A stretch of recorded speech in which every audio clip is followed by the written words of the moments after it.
आज आपण बनवणार आहोत शेवग्याची भाजी। तर एका पातेल्यामध्ये आता मी 2 पळ्या तेल घेतलेलं आहे, 1 चमचा मोहरी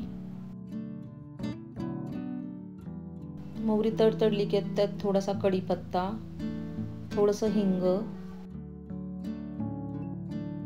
आणि आता आपण त्याच्यामध्ये 1 बारीक केलेला टोमॅटो आणि कोथिंबीर टाकली आहे।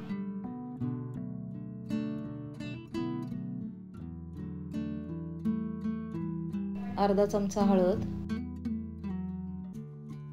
1 आणि अर्धा चमचा आपण इथं कांदा लसूण मसाला टाकलेला आहे। तर ह्याला तेल सुटलं की आपण त्याच्यामध्ये शेवगा टाकणार आहोत।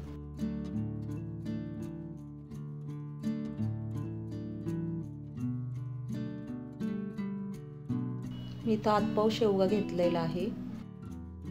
मी इथं 1 मूठ मसूरची डाळ आणि 1 मूठ मुगाची डाळ घेतली आहे। तिला चांगली स्वच्छ धुवून दोन्ही डाळी 10-15 मिनिटं मी भिजवून घेतले। आपण डाळ भिजत घातली होती ते पाणी पण आपल्याला त्याच्यामध्येच टाकायचंय।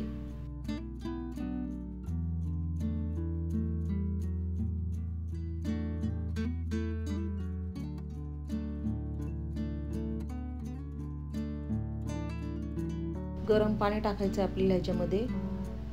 तुम्हाला जेवढं घट्ट पातळ पाहिजे नसेल तेवढं प्रमाणातच पाणी टाका। चवीपुरतं मीठ,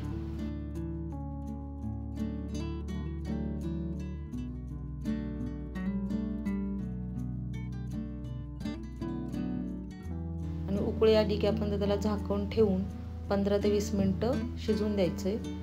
आणि झाली आपली शेवग्याची भाजी। अशा साध्या सोप्या रेसिपींसाठी माझ्या चॅनलला लाईक करा आणि सबस्क्राईब करा।